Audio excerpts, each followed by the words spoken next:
The good versus evil war for the soul of America, with the Constitution hanging by a thread, Democrat lawmakers pushing service members to disregard military orders, Arab majority city of Dearborn, Michigan ruled by Islamic Sharia law, banks closing under world economic crisis, trust the plan, big event coming, the Great Reset, be prepared, Republic for the United States of America, the privilege of freedom, and we have a quote from Nathan Hale. Freedom is as precious as life itself, and the opportunity to defend our freedoms is an honor and a privilege, even if it means my own sacrifice. End quote. Judy note, the Constitution is hanging by a thread, though the great reset that will save us is no longer just approaching, it is happening. Stay alert. Every minute from now on matters. The warnings were out. Be prepared. Big event coming. Imminent worldwide blackout. Systems were fracturing. Central banks were closing. Government servers were entering lockdown. Then there were the other warnings out. The world as you knew it was fading. The world that was hidden is emerging. Quantum grid was taking command. Starlink frequencies were spiking across every time zone. Martial law, mass arrests, global currency reset, freedom from debt, from the cabal, as illegitimate mortgages and taxes vanish under restored 1776 Constitution by end of 2025, over 200 nations lock into QFS gold parity, rendering fiat systems obsolete and initiating unbreakable blockchain security. Starlink frequencies spike as military oversight secures global grids against sabotage during the transition. Humanitarian vaults expand with seized assets routing to verified accounts, erasing manufactured poverty forever. Quantum financial system activation accelerates as blackout protocols engage worldwide, severing deep state banking control by December 2025. Nasara-Gassara enforcement triggers the largest wealth redistribution in history, reclaiming trillions from elite vaults for direct citizen credit starting mid-December 2025. What we think we know as of Friday, November 21st. Thursday, November 20th, Apple warns against sleeping next to your charging iPhone overnight. You are radiating yourself. Thursday, November 20th, in a stunning 5-4 ruling, the Supreme Court has just handed President Trump sweeping wartime powers under the 1798 Alien Enemies Act, allowing mass deportations of trans-Nicaragua gang members classified as an invasion force straight to El Salvador's mega prison.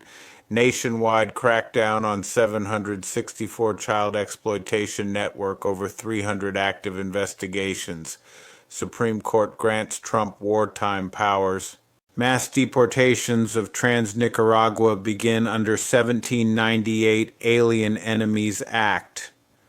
The DOJ has just charged Democrat Congresswoman Sheila Cherfales McCormick with stealing $5 million in FEMA funds meant for disaster relief. If convicted, she faces 53 years in federal prison. Finally, time to expel her as well. The White House intends to shut down the Department of Education and shift responsibility to the states. Hillary sold out America, Obama covered it up, and then they put a target on SEAL Team 6 to hide their lies. Trump looking to overturn Obama-Biden's radical land grab, rule that targeted farmers, ranchers, and landowners nationwide. Trump giving out $2,000 rebates and investment accounts for every American baby. Thursday, November 20th, President Trump signs bill to release the Epstein files. Global financial system. On Thursday, November 20th, 2025, the S&P 500 erased $1.5 trillion in market cap between 10:40 a.m. Eastern Time and 12:20 p.m. Eastern Time. That's $15 billion per minute for 100 minutes straight. The craziest part, there hasn't been a single material headline on it yet. Wednesday, November 19th, just in, Treasury Secretary Scott Bessent, huge economic news for 2026. Quarter one and quarter two set to explode with growth, $2,000 tariff payouts, and the Trump class comeback. Wednesday, November 19th, news alert. Democrats in panic mode as President Trump confirms $2,000 tariff dividend for low and middle income Americans by 2026 midterms. Video. Tim Burchett went off this morning over how bad insider stock trading is in DC. I have not seen him this fired up like this ever before. Emergency broadcast system on Telegram. You know, everybody talks about this place being a dadgum swamp. It's not a swamp. A swamp is something cool God created. It filters water, animal life lives and flourishes around it. Washington, D.C. is a sewer and it needs to stop. Everybody wants to knock Pelosi. Heck, she's not even in the top 10. This body has been enriching itself on the taxpayers' money. This place is as crooked as a dog's leg. Let's quit with this nonsense. Let's give America a reason to trust Congress for once in our miserable lives. This is our chance to stand up, and say, we hear what you're saying. We are going to fix this doggone problem. Probably won't do it, and I'll remain ticked off for the rest of the day because of this, and it needs to stop. Thursday, November 20th, jaw-dropping national security bombshell. The Trump State Department under Secretary Marco Rubio has revoked the visas of a staggering 80,000 foreign nationals since January. Torturing 16,000 for DUI rampages, 12,000 for brutal assaults, and 8,000 for theft. Thursday, November 20th, just in, President Trump demands arrests of Democrat lawmakers for seditious behavior. We won't have a country anymore, Trump furious? Gitmo awaits AMG News. Thursday, November 20th, Representative Tim Burchett reveals why Elon Musk was run out of Washington, D.C.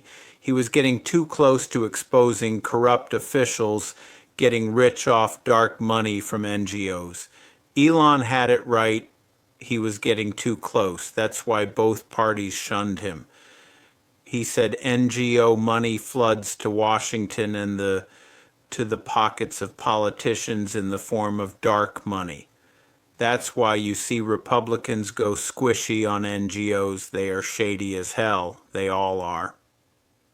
Tuesday, November 18th, Obama exposed the biggest cover-up in American history. He put a target on SEAL Team 6 to hide his own lies and corruption. Tuesday, November 18th, classified top-secret high-level intel, how Hillary Clinton sold America out, and Obama ordered the cover-up to save himself. Wednesday, November 19th, breaking overnight intel drop. The floodgates are open. Trump goes full force. Epstein, Clinton, Comey, Biden. Trump pulls the pin and the system starts to burn. Intel drop November 19th. Wednesday, November 19th, breaking the Epstein shield. Plaskett walks free, Epstein is buried, and Trump takes the hit in Washington's dirtiest deal.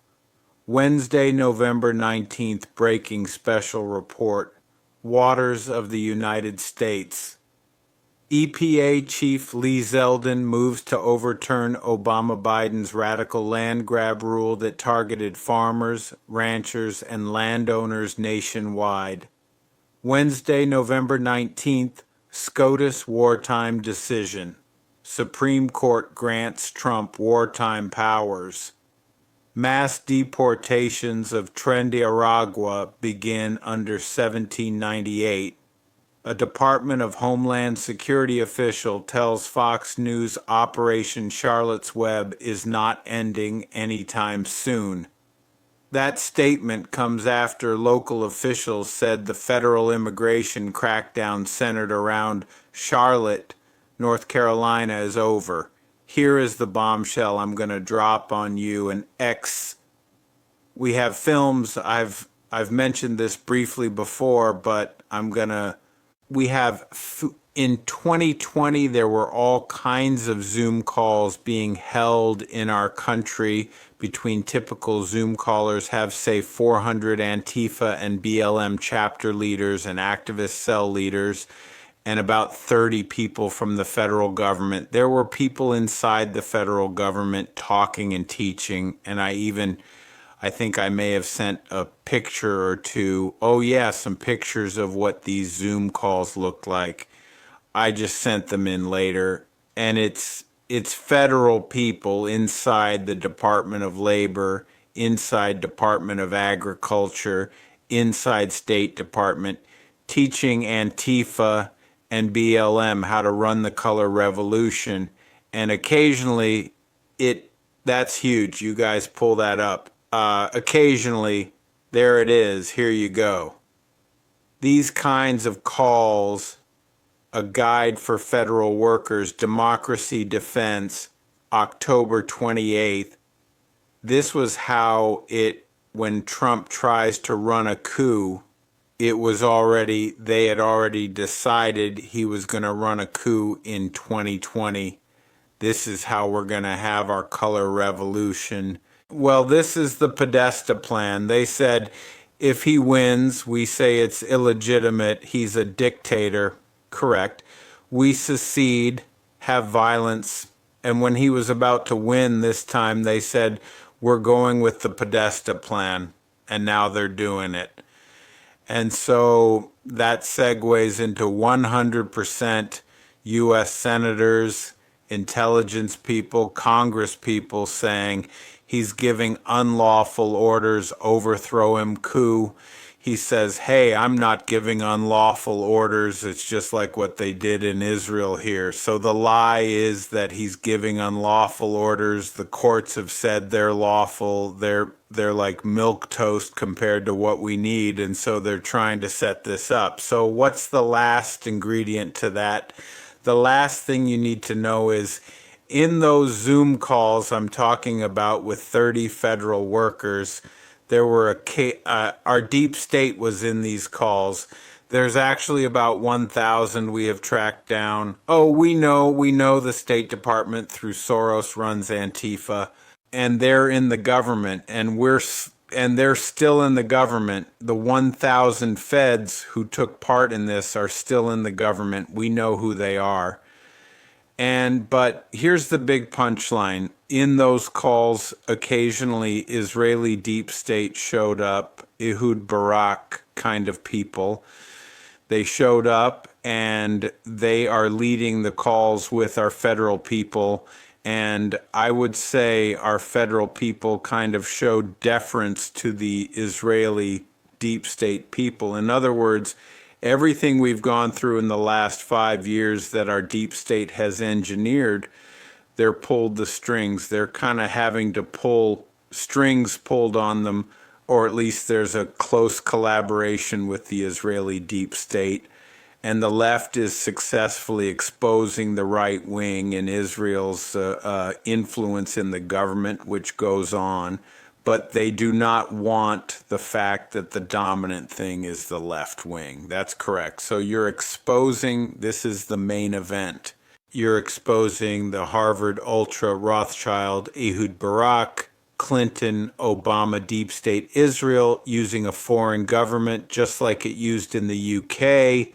for fake intelligence on Trump, the Steele dossier using Israel as a foreign command and control node over this. And that correct, and that's quite different than AIPAC. There's AIPAC. There's also Qatar. There's Saudi Arabia, TR, and they all spread money. That's open lobbying. They all spread money around DC.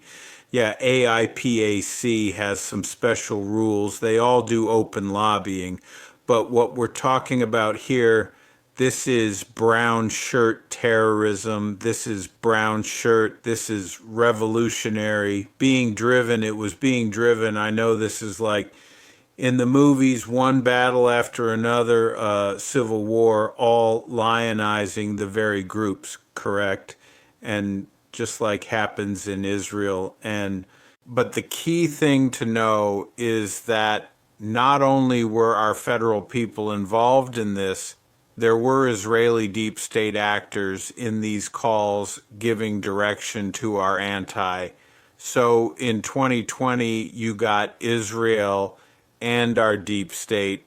Israel helping command the anti vote. Well, let's not say Israel because that's too broad. A leftist army, not Netanyahu. Netanyahu's enemies within Israel were actually hot hand in hand with our deep state. Oh, but I know. But I have to explain that though. People are like, oh, Netanyahu is behind Epstein. I'm like, it's Ehud Barak. No, yeah, opposite. And they go, why are you covering up for the Jews? And I'm like, grow up, people. It's just another powerful government. Correct, correct. Yeah, you had to be more granular to Epstein was giving money to Ehud Barak. Here's an article about it. Well, look at all the emails coming out. It's it's him constantly trying to get Trump talking to congresswomen, feeding her questions live in committee. He's literally a Democratic operative. Thursday, November 20th, 2025. In 2019, ABC News admitted to deliberately burying a key interview with Epstein accuser Virginia Roberts for 3 years that would have completely exposed and reshaped the Epstein conversation. Emergency Broadcast Channel, the interview exposed damning evidence against Bill Clinton, Prince Andrew, and other powerful figures.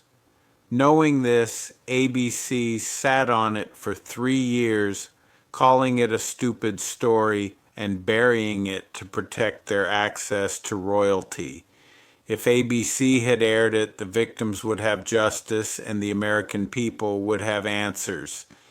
And side note, how many children would have not been abused since? Media accountability isn't optional. ABC should have lost their broadcasting license years ago, Thursday, November 20th. Americans are protesting the Islam invasion in Dearborn, Michigan. Barron Trump, Dearborn Chief of Police, proudly spoke of replacing the American Dearborn police force with Arabs. The police force went from 3% Arabs to now 45% Arabs, Muslims. He spoke in Arab, saying, Hamdulillah, Hamdulillah, all praise is due to Allah. It's America's first Arab majority city. Dearborn is renaming American streets after Arabs. The Dearborn police enforced Sharia law against a YouTuber. They had to make a public apology, published for 3 years for doing it. Well, that should be a lawsuit, police badge featuring Arabic script. Dearborn just had a confirmed planned Muslim terrorist attack planned for Halloween, stopped by the FBI. Wall Street Journal even wrote an article titled, Welcome to Dearborn, America's Jihad Capital. The mayor, Abdullah Hamid, tells Americans to get out of his city if they don't like their street signs renamed in Arabic. The mosques in Dearborn, Michigan broadcast the Islamic call to prayer blasted throughout the city 5 times a day, starting at 5 a.m. Again, that is infringing on other people's rights to peace. Thursday, November 20th, Trump sounds the siren. Democrat lawmakers accused of seditious behavior, arrest demanded as the Republic hangs by a thread. Ezra A. Cohen. The message hit the country like a shockwave. Early on November 20th, President Donald J. Trump issued one of the most explosive public warnings of his presidency. He accused several Democratic lawmakers, which he's right to do so, of pushing active duty service members to disregard military orders, not criticism, not debate, a call for defiance. In Trump's words, this is treason. It absolutely is. I don't care if, they don't like it. It is what it is. It's treason from within, the kind that dissolves nations from the inside out. The lawmakers named are not random figures. They are former military and intelligence personnel: Slotkin, Kelly, Crow, DeLuzio, Goodlander, Houlihan. Each of them used rehearsed, coded language about refusing unlawful orders, never explaining what orders, never defining the threat, only planting the suggestion that the chain of command is optional. In a moment of national tension, that suggestion is not a warning, it's a weapon. Just a side note, if you've listened to Laura Worley, she's talked about how the military may have, still have remnants of MK Ultra mind-controlled soldiers in there that could be triggered. They could very well be trying to trigger these soldiers, and that's scary. They should, I'm not going to say what I want to say. Trump made the stakes impossible to ignore. Seditious behavior at the highest level. Each one of these traitors should be arrested and put on trial. We won't have a country anymore. His words cut through every attempt by media groups to soften the story.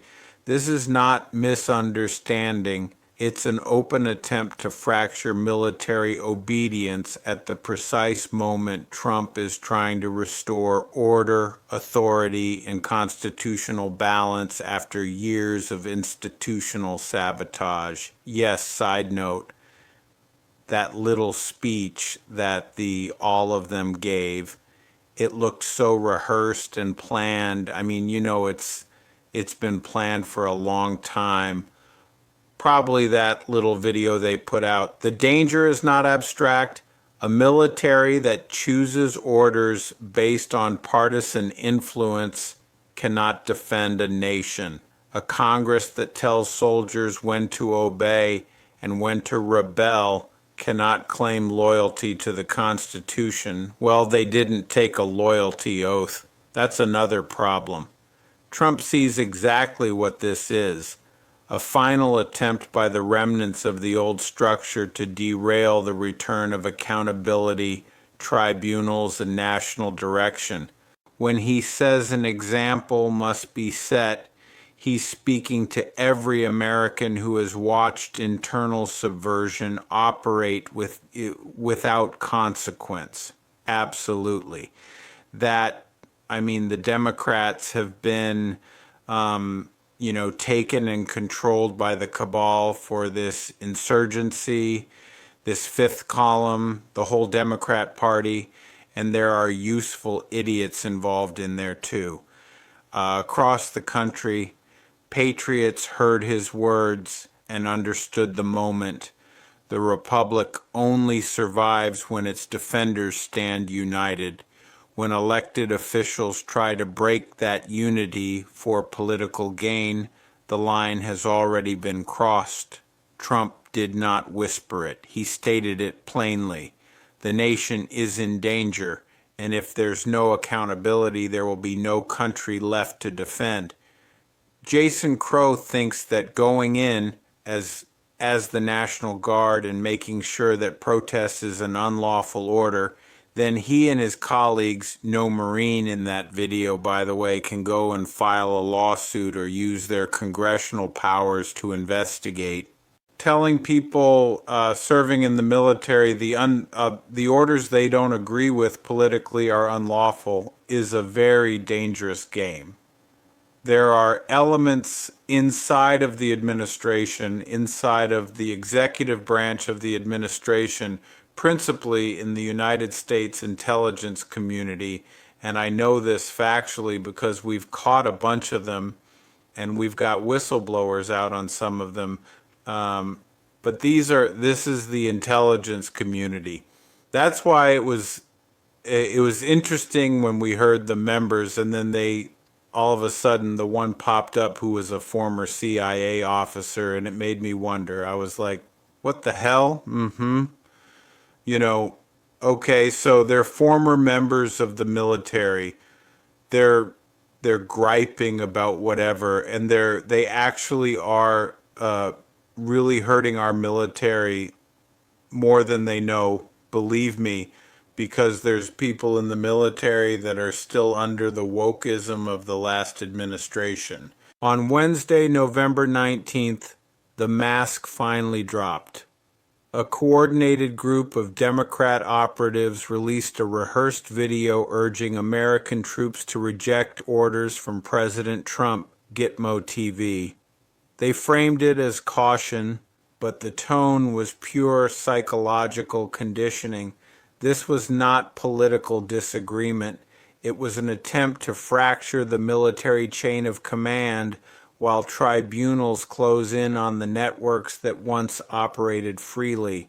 Since Trump returned to the Oval Office in January, the people who built that old system have tried to sabotage every step toward accountability.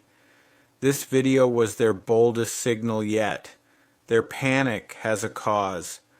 Over the past year, Trump dismantled the infrastructures that protected globalist interests, cut off shadow funding, restored legal authorities, placed intelligence programs under strict oversight. Military task forces quietly began rounding up traffickers, corrupt officials, and figures linked to black budget operations. Facilities once meant for dissidents now hold the people who designed those plans.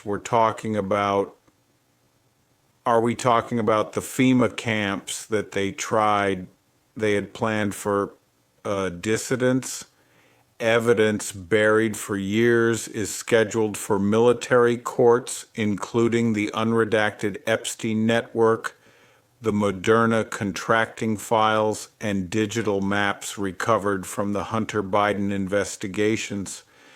These hearings precede the structure the elite relied on collapses. That is why these operatives are calling for resistance. They know Gitmo has expanded for upcoming tribunals. They know military command centers have shifted under loyal control and that compromised officials were removed months ago. They also know Trump's lawful military logistics at the border are shutting down trafficking routes that flourished under earlier administrations. These were the channels that kept their machine alive. Now they are being dismantled piece by piece. This moment is not about party lines. It's about a nation facing the consequences of years of hidden corruption. The operatives pushing military defiance are not defending the Constitution, but protecting a system that depended on secrecy and exploitation. Trump stands in the way of that design, and they know he will not bend. Their call reveals fear, not strength. And despite the noise, the military is not turning. The chain of command holds.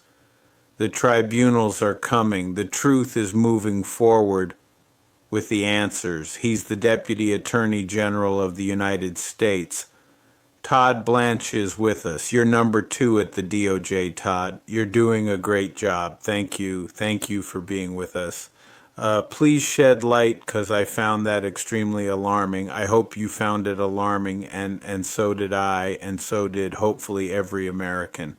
You had members of Congress, members of the Senate encouraging members of our military and members of our intelligence community to go and defy orders. And by the way, there is nothing illegal about what we are doing. There is nothing illegal about what President Trump is doing every single day.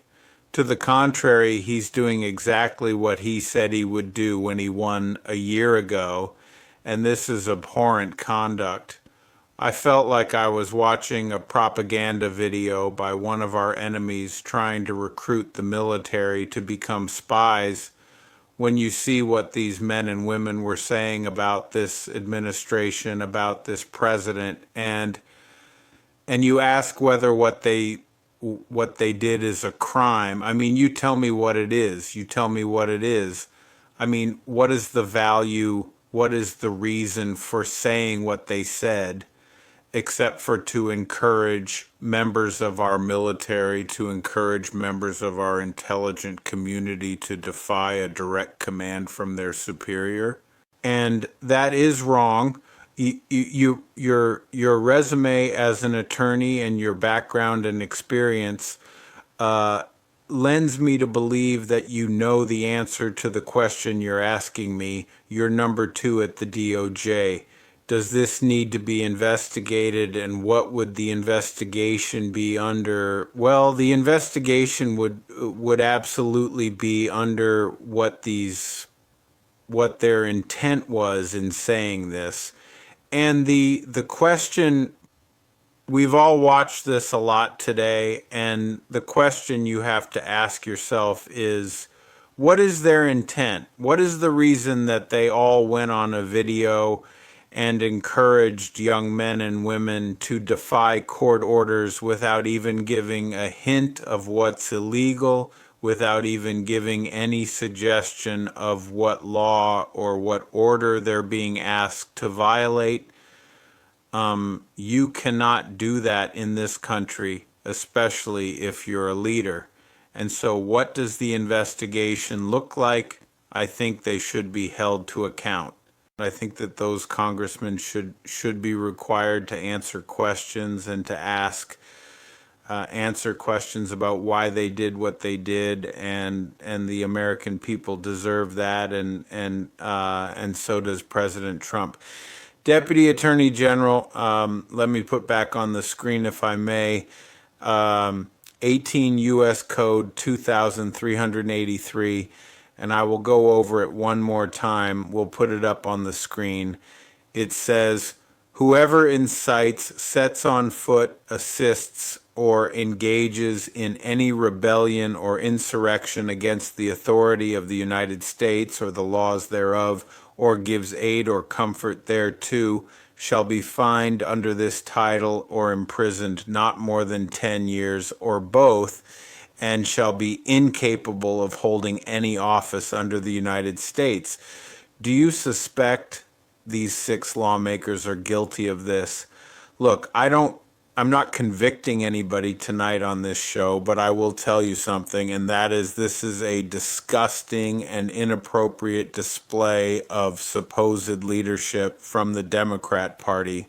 These men and women should not have described themselves as former members of the military or former members of the intelligence community. They should have described themselves as Democrats who lost and Democrats who don't like the result of last November because there is no laws being violated. There are no orders that are being given that are unconstitutional or illegal.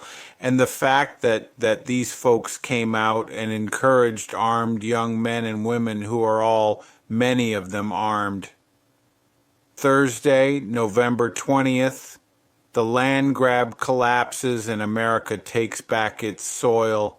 Ezra A. Cohen. On the 19th of November, a quiet but historic shift took place. EPA Administrator Lee Zeldin moved to dismantle the Obama-Biden Waters of the United States Rule, a policy that turned ordinary farmland into federally controlled territory. For years, the rule was used to pressure farmers, ranchers, and landowners with threats of inspections, fines, and endless paperwork. It was never about water, it was about authority. A puddle could trigger a federal case, a ditch could bring regulators, and a pond could freeze a family's livelihood. Rural America lived under its shadow until now. Zeldin's rollback returns power to the people who actually work the land. He called the original rule a weapon designed to assault American landowners and acted to end nearly a decade of confusion and fear. With the new definition of protected waters, families no longer have to question whether rainwater on their property will bring federal agents to their gate. Farmers can develop, plant, dig, and irrigate without needing permission from distant offices in Washington. It is a restoration of common sense and a release from a system that punished productivity under the banner of environmental concern. The impact reaches far beyond paperwork. For many families, WOTUS forced costly delays, abandoned projects, and even the sale of land. Entire communities were held back by rules written by people who never set foot on a farm. The Trump-Zeldin reversal clears that choke point. It allows rural America to grow again, to build again, to breathe again, and it shows that clean water and freedom are not enemies. The major rivers, lakes, and drinking water systems remain protected. What ends is the federal intrusion into private property that never needed regulating in the first place. This moment is another reminder that America First means defending the people who feed and sustain the nation. Trump promised to end the bureaucratic war on farmers, and this decision fulfills that promise with unmistakable force. The government steps back, the land returns to its owners, and once again, the work, the risk, and the reward belong to the families who live on the soil. The fight for freedom is never finished, but today the balance shifts back to the people. This is a turning point. The events unfolding today mark another turning point in the global awakening, and the establishment can feel the walls closing in. Everything they built, everything they relied on, every narrative they crafted so carefully over decades is now slipping through their fingers. And what's remarkable is that they know it. You can see it in their expressions, hear it in their statements, feel it in the tension surrounding every public appearance they make. They are operating in a world that is no longer shaped by their control, but shaped by the truth surfacing faster than they can contain it. Today's developments revealed something that even the deep state did not anticipate. Their own systems are starting to turn against them. Institutions they believed would protect them are now hesitating. People they relied on for loyalty are quietly distancing themselves. Agencies that once acted as shields are refusing to take the fall. This doesn't happen by accident. It happens when insiders realize the foundation is collapsing and no one wants to be caught standing beneath the rubble. One of the most revealing moments came earlier today when multiple officials released statements that contradicted each other within hours. You could practically see the panic as they tried to clean up the inconsistencies, but the cleanup failed. The contradictions went viral instantly, dissected by independent analysts, shared across platforms, amplified by millions. This isn't the old world where they could bury a story with a single press release. This is the new information battlefield, and they're losing. People today are more informed, more analytical, and more alert than ever before. When an official lies, the public catches it within minutes. When a narrative is inconsistent, it's broken down frame by frame. When the establishment tries to hide something, the people go looking for it and they find it. This is the power of a population that has awakened and refuses to return to sleep. The economic situation today delivered another blow to the establishment's credibility. They continue to insist everything is stable, everything is recovering, everything is fine. But reality tells a different story. Markets reacted sharply to internal reports that were never meant to go public. Investors panicked. Analysts hesitated. And once again, the narrative of stability fell apart. People feel the instability in their daily lives. They don't need charts or speeches. They know the truth because they're living it. And this is the critical point. When lived experience contradicts the official narrative, the narrative dies. On the international front, alliances that once appeared solid are undergoing rapid fractures. Two major partners released conflicting positions today, each accusing the other of misrepresenting the situation. This level of open disagreement doesn't happen when a system is stable. It happens when a controlled structure begins to fall apart from the inside. And as these alliances crumble, the truth behind them becomes more visible than ever. We're also seeing something new, whistleblowers stepping forward, not reluctantly but confidently. They're no longer afraid. They're no longer hiding. They're speaking out because they know the momentum is with the people now, not with the corrupt institutions. The number of leaks today alone shows that the internal resistance against the deep state is growing stronger, more organized, and more determined. And it's not just political corruption being exposed, it's coordination, manipulation, and psychological engineering. Documents released today reveal a deeper level of coordination between media outlets than previously admitted. Scripts that were supposedly independent turned out to match word for word, timed releases, identical framing, coordinated questions to officials. This isn't journalism, this is an information operation. And once the public sees the pattern, they can never unsee it. The deep state's response to the exposure was predictable. They launched yet another fear campaign, a sudden crisis story amplified across all mainstream networks within minutes. But this time something happened that they didn't expect. The public didn't react. There was no panic, no fear, no stampede of blind compliance. Instead, people questioned. People analyzed, people laughed. The spell is broken. When fear no longer works, they lose their most powerful weapon. Another major development today came from the digital sphere.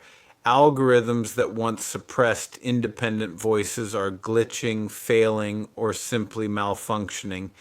Posts that should have been hidden are trending. Videos that should have been buried are reaching millions. Accounts that once disappeared are reappearing. Something has shifted behind the curtain and the establishment doesn't know how to stop it. Power is slipping from their hands, not through force, but through awareness. The world is entering a phase where exposure is accelerating beyond their capacity to react. It's no longer one scandal a month or one leak a year. It's multiple revelations every single day. Every hour adds another crack to the system. Every minute weakens their grip. The people are stepping into the light, and the old guard is shrinking into the shadows. This moment, right now, is the turning point. Not because of one event, but because of the accumulation of all events happening simultaneously. political panic, economic instability, media collapse, global fractures, whistleblower waves, information revolutions, public awakening, all converging at the same time. The establishment is witnessing something they never believed possible, a world where the people no longer need them, a world where their lies no longer work, a world where truth spreads faster than censorship, a world where control is no longer centralized. The storm is not coming, it's here, and nothing can stop what is unfolding. And as we move further into this unfolding scenario, the most striking development today wasn't the panic of the political class or the cracks forming inside the media machine. It was the shift in behavior from the people who once acted as silent operators behind the curtain. These are the individuals who rarely appear in public, who never take center stage, who usually communicate through intermediaries. But today, for the first time in a long time, their silence broke, not through official statements, but through actions. Actions that speak louder than anything they could dare to say. Several key moves were made quietly, almost unnoticed by the mainstream press, but impossible to miss by anyone paying attention. Assets were repositioned, files were extracted, security protocols were altered, and digital footprints that were once locked behind layers of encryption suddenly showed signs of remote access. These are never random events. These are the signals of insiders preparing for a shift, a major one. They know something is about to break, and they're making sure they aren't standing under the collapsing structure when it happens.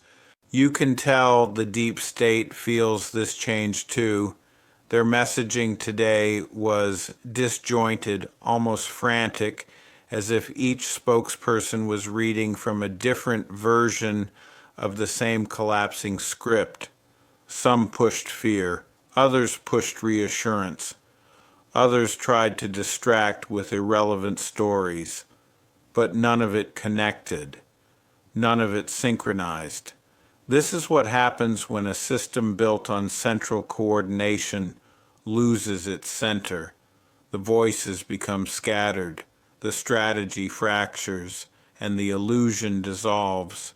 One of the most telling moments came late in the day when a high-ranking official, someone who normally follows the script down to every comma, answered a question with hesitation, unplanned hesitation. That single moment told you everything. The people at the top no longer trust the narrative they've been told to repeat. They know the truth is too close. They know the exposure is unstoppable. And they know that soon they will be forced to choose between protecting themselves or protecting the collapsing system. On the economic front, another message was sent today, but not through speeches, through numbers that were supposed to be revised, polished, adjusted before release. But something slipped. Something was published before the alteration, and for a brief moment, the public saw the real data, not the adjusted version, not the sanitized version, the raw truth.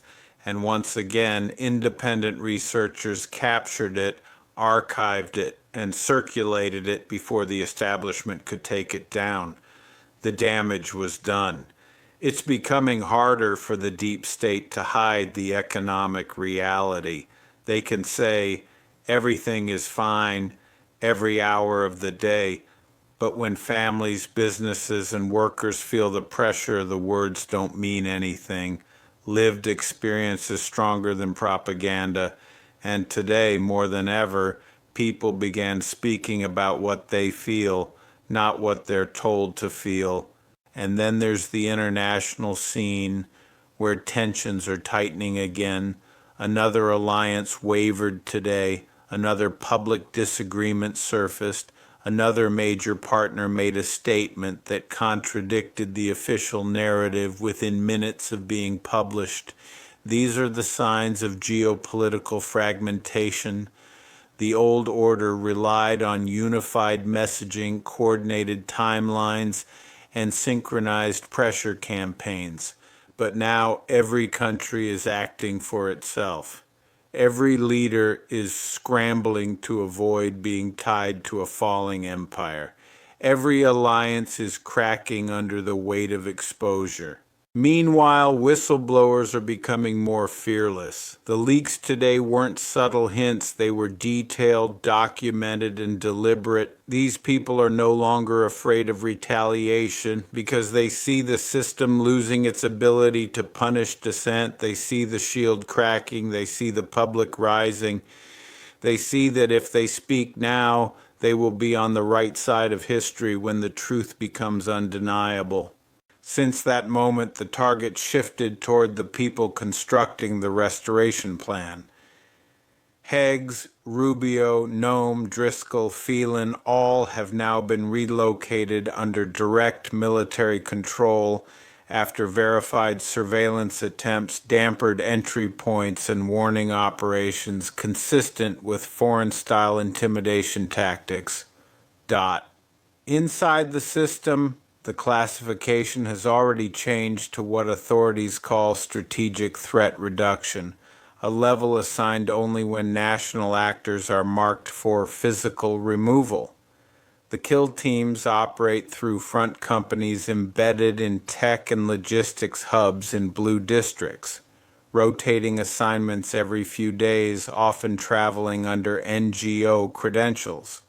Most leave no official record behind. Some are former special forces with access to dormant government systems.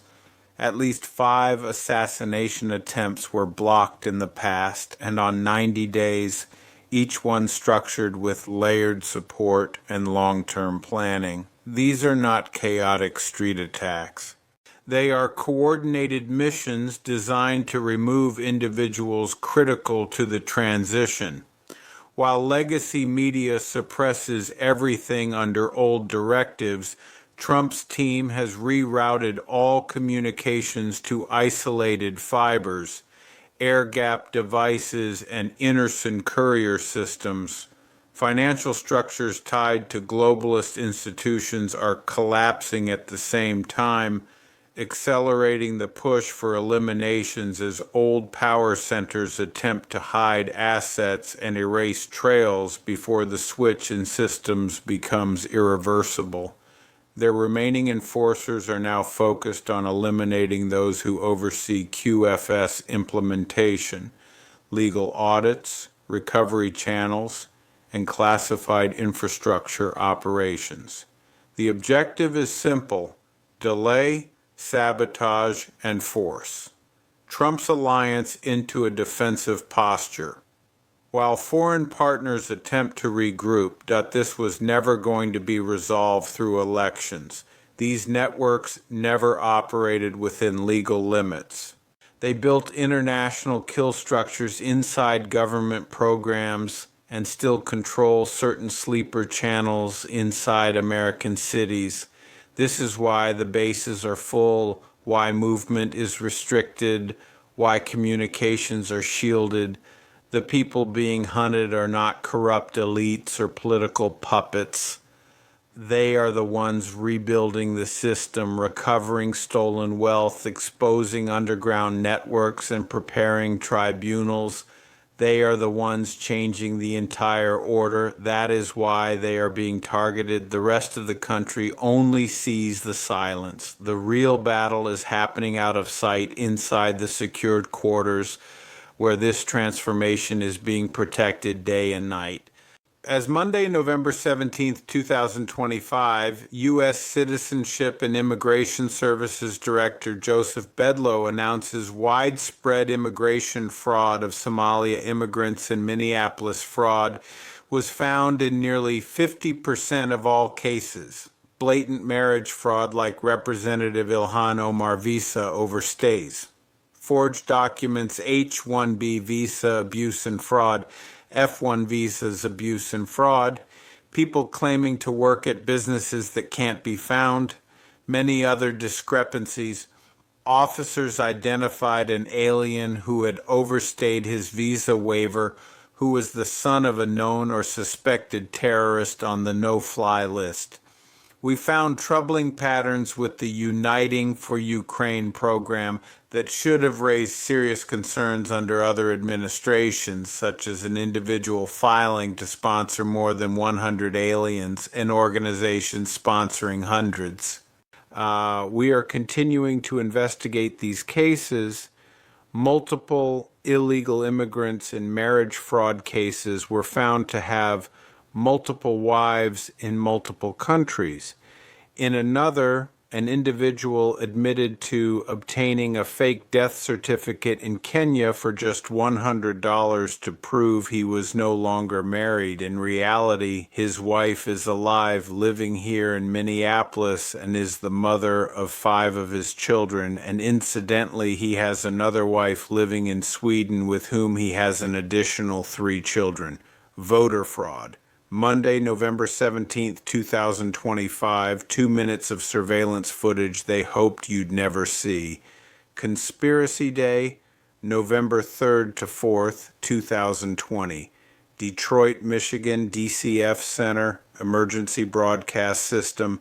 Roughly 7 hours after polls closed, security cameras capture something while the city-registered minivan pulls up, and out step Jocelyn Benson and Dana unloading boxes labeled for CCP Biden's. Gretchen Whitbag is behind the wheel. At 3:53 a.m., Whitmer leaves the building at 4:30 a.m. She comes back, and Benson and Nestle Hall in another round of those same boxes. Then look at the numbers. They don't want you thinking about 2020. Turnout 155-589-85-2024. Turnout 140A306A8751522. 110 voters vanished. Mail-in ballots flipped the country and bar, and Ray looked the other way instead of blowing the whistle. U. Monday, November 17th, 2025, billionaire real estate tycoon Rick Caruso is using his platform to raise awareness. The Pacific Palisades fire happened because of a cover-up in Los Angeles by Democrats. Emergency broadcast channel Gavin Newsom and Karen Bass need to be held criminally accountable. I hope more people start talking about the cover-up on the fire in the Palisades, shows his newspaper in the LA Times yesterday's edition. There it is, headline: Fire Crews Palisades Concerns Hidden.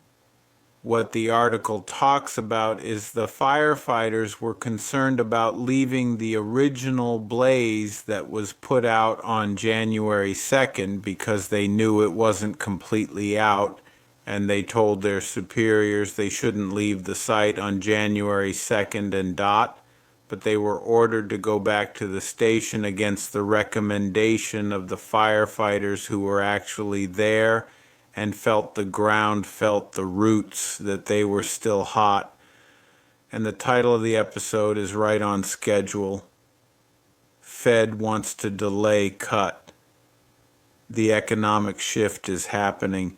Now, we've all seen the headlines that Deep State was in line with the Fed. They're all part of the same criminal syndicate. And they knew that the numbers were completely and utterly fake. They knew the economy was in a recession, heading for a depression. And when they handed this off to Trump, they thought Trump would take a very long time in building up the parallel economic system. I do believe the only thing that has been keeping us going into a depression was Trump's tariff system and the investments that he's bringing into this country and actually lowering the fuel price. Without that, I do believe what Biden said and what was happening during that period of time, yes, we would have gone into a depression. they would have used the excuse, look, the economy was strong, Trump destroyed it. That's what they were trying to do. This is why the Fed was holding steady and they didn't want to lower the rates. And like we said, right when the shutdown was happening, they were going to use the lack of data to say, we're not going to cut the rates. And that's exactly what Jerome Powell is doing right now. He is right on schedule saying, listen, you know what? We can't really lower the rates right now because we have not that much data. We don't really know what's going on with the economy, and we might have to hold off on this one. And they're doing this on purpose. But again, it's not going to work the way they think it's going to work. You have to remember Trump's system right now is shifting the entire economic system. And it's shifting it into his new system away from the central bank system. And every day that passes, it gets stronger and stronger and stronger, which means the central bank has less and less time to try to destroy their own system, because really that's what they're trying to do. What do you think that announcement was during the pandemic back in March? You had Prince Charles at the time, you had Klaus Schwab at the time saying, hey, this is the perfect time for the Great Reset. Their entire plan was to bring down the old system and try to restart the new system. But again, with Trump building this parallel economic system, they're actually running out of time, because what's happening with the parallel system, the economy is getting stronger and stronger and stronger every single day.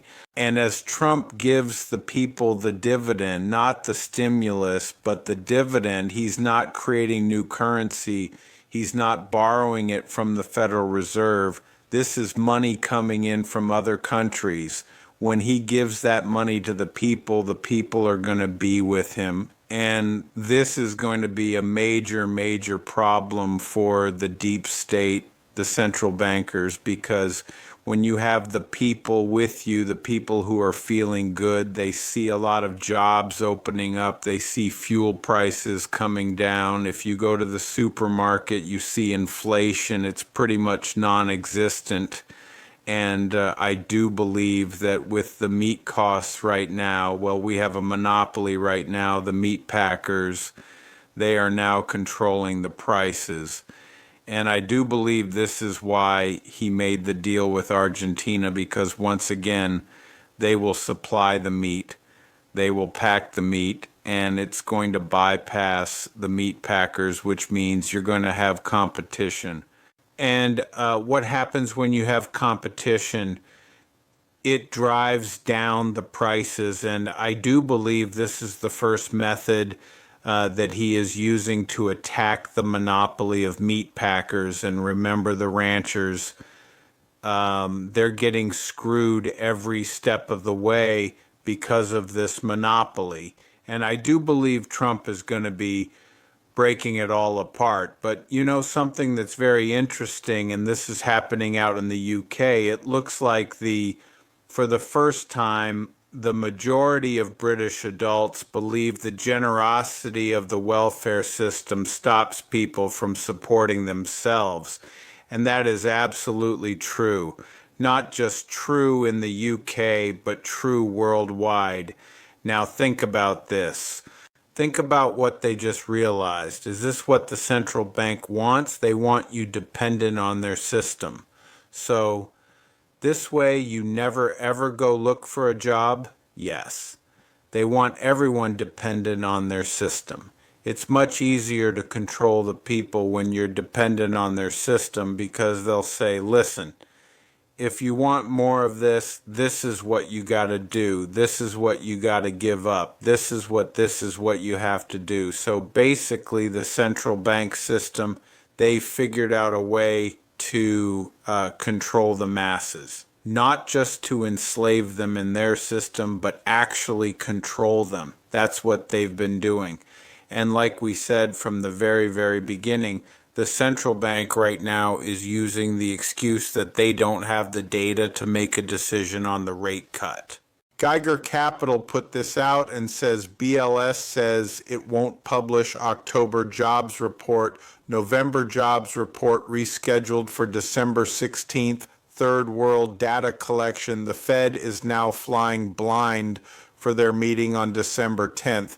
Then he follows us up with rate cut odds just collapse because Powell won't get the data until it's too late. So will the Fed use this excuse to say there are no rate cuts here? Now remember how many people are working for the Fed? 20-some thousand that have PhDs. How many economists, and actually they want to hire 3,000 more. They can't figure anything out. Really think about this for a second. I think a monkey on the street can actually figure this one out. There it is, headline, Fire Crews Palisades Concerns Hidden. What the article talks about is the firefighters were concerned about leaving the original blaze that was put out on January 2nd because they knew it wasn't completely out, and they told their superiors they shouldn't leave the site on January 2nd and dot, but they were ordered to go back to the station against the recommendation of the firefighters who were actually there and the ground felt the roots that they were still hot.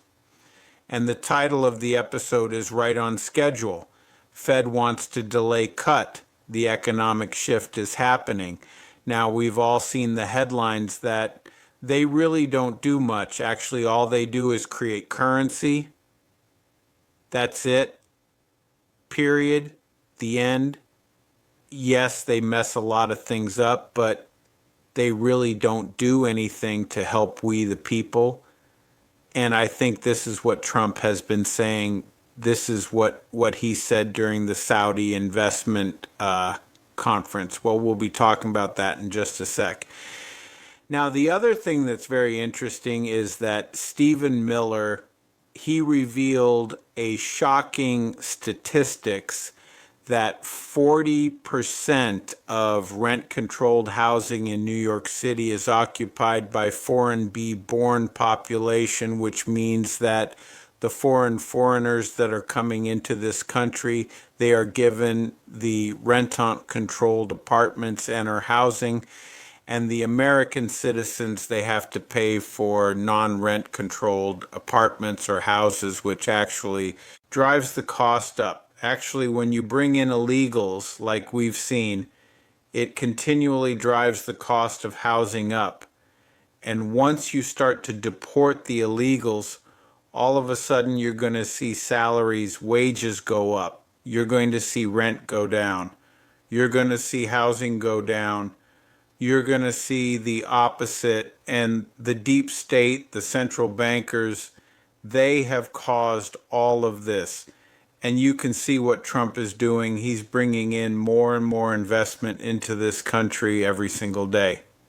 This is what he put out on Truth. It's 3 posts.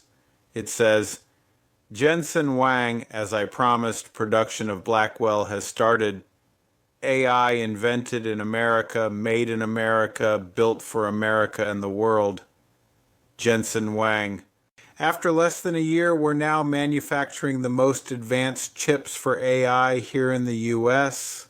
All of this started with President Trump wanting to reindustrialize the U.S. His tariffs were a pressing agent in making this possible. Once again, Jensen says, we are manufacturing America because of President Trump. Absolutely. So basically, what we're seeing right now is that manufacturing is happening and more manufacturers are coming back to this country, and they'll continue to come back to this country. And when you look at the economy, you can see the economy is really taking off. Eric Dye put this out and set an incredible victory. The U.S. trade deficit under Trump plummets to a year low of $59.6 billion. The experts suffer another devastating blow, absolutely. And then when we look at the Atlanta Fed, well, the Atlanta Fed right now is projecting in the third quarter the GDP will be at 4.2%. A massive expansion. The economy is running hot. Think about that for a second. Go all the way back to when Biden gave Trump the economy. They thought it was going to implode, and all of a sudden, Trump was able to turn this all around, and it's getting better and better. EJ Antonio, PhD, put this out and said Atlanta Fed not only is GDP currently estimated to have grown 4.2% for the third quarter, but the gain is primarily driven by big increases in private spending and private investment, not government. That is very, very important because what is Trump doing? He's now taking the jobs, taking the investments, taking the production, and moving it from the government and moving it to the private sector. And once again, the government, by adding all these jobs, really doesn't do much. Even the production in government is not really doing much for this economy because, again, how do they do all of this? They have to borrow currency from the Federal Reserve. And if you're borrowing currency from the Federal Reserve, you're adding to the debt. People have to pay more taxes. Are you really helping the economy? No. In the long run, you're hurting it. And I do believe this is why Trump, when he was speaking at the Saudi Investment Forum, he actually made fun of the Fed, saying it's the easiest job in the world. You play golf for 28, 29 days. You just speak in front of a couple people, and that's it. Take a listen to what he said here. I love the Fed job. To me, it's the easiest job in the world. You play golf for 28, 29 days, then you go and make a little speech, tell everybody, in the case of the current guy, the wrong information because he has no clue. But if you have good instincts, it's all based on instincts. I see they want to hire 3,000 economists, 3,000 to report to the Fed chairman. What are they going to do? Take all this information. 3,000 economists. That's why they're spending $4 billion on renovating a building that should have cost 25 million bucks to do. So he's letting everyone know, with all these people the Fed have, all the 3,000 economists that they want to have, they really don't do much. And he's absolutely right, because really all the Fed is the central bank system. All they do is create currency. They really have no involvement in the creation of jobs. They really have no involvement in keeping inflation down, because their system is designed to create inflation, and they shouldn't be in control of lowering or raising the rates whatsoever. The market should decide what the rate should be. So what does the central bank actually do? Do you really need 20,000 something people or 3,000 economists add on top of that number? Do you really need them? No, you really don't. And this is why the first two were removed from this country, and we're about to see the third one removed from this country, because once again, they do not benefit the people of this country. It doesn't benefit the country as a whole. And this is why our founding fathers, from the very, very beginning, this is why they didn't put this in the Constitution. If they thought the private central bank system was the best thing ever, they would have put it in the Constitution. They specifically said the people will coin their own money. They didn't say, hey, the people will borrow their currency. And at the time, what was money? Gold and silver. Remember, they just fought a revolutionary war. They were fighting against the British government.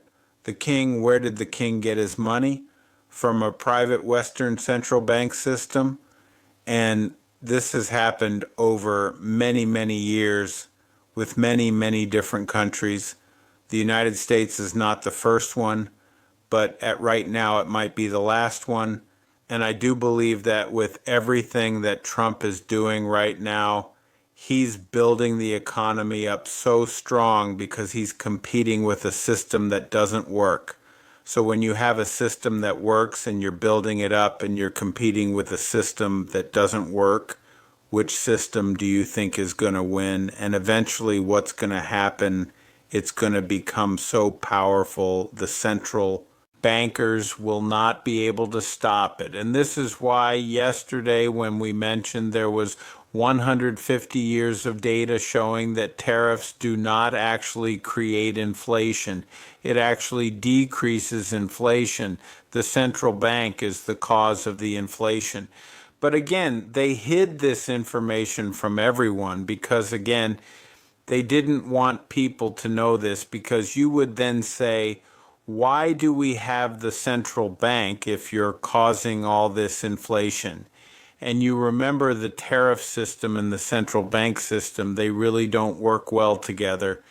And in the end, you really don't need the central bank if you have a tariff system. And this is what the central bankers are most afraid of. Treasury Secretary Scott Passon put this out and said Trump has driven 20 trillion in new investments so far, the largest in American history. By comparison, Biden administration brought in only 1 trillion over a 4-year period. President Trump is laying the foundation for a golden age economy with investment returning to the United States in record amounts. And think about it, Trump is continually bringing in all this money because you have to remember the deep state, the central bankers, they've been sending the money out of this country for a very long time. If you really think about this and you step back and take a look, all these countries that were telling you, like, look, we're giving free health insurance to our people. Socialism is great. You know why it's fantastic? Because guess who was paying for it all? We, the people in this country. And now when you start to look at countries where Trump made deals with tariffs, where they don't have the upper hand anymore, they're struggling right now. They're struggling to make ends meet. Just look at Germany right now. Actually, you're going to see the whole EU. They're going to have major, major problems. Same thing with Canada because they were dependent on the US to run their socialist systems. And now they have to do this on their own, which they won't be able to do because it doesn't work. And this is what the people of these countries are going to start to see. Actually, they're already starting to see it in Germany. They don't even have the funds to pay for all of this, and they're telling the people, listen, you might have to give up a couple of things. So you're starting to see the entire economic system shift, not just in this country, but worldwide. And this is what the central bankers do not want to happen, and they will try to stop it every step of the way. But I think in the end, no matter what they do, the people that are experiencing the new economic system, the people that are experiencing getting the dividend, the people that are experiencing getting the higher paying jobs, the people that are experiencing lower fuel costs, when they're experiencing all of this, it doesn't matter what the fake news says. It doesn't matter what the economists say. It doesn't matter what the Fed says. It doesn't matter what the DU say. When people are experiencing a better way of life, that's all you need. And the people, they'll get it. Just like they got it during Biden's time. Yeah, the fake news, the Ds, the economists were telling you that everything was great. But the people went to the supermarket and said, you know, this is awful. What is going on here? Why can't I find a job? We were in a recession. And I do believe when all's said and done, we're going to look back in time and say, yeah, the recession started during the Biden administration. They tried to pass the recession off to Trump, but Trump countered it all with his new parallel economic system.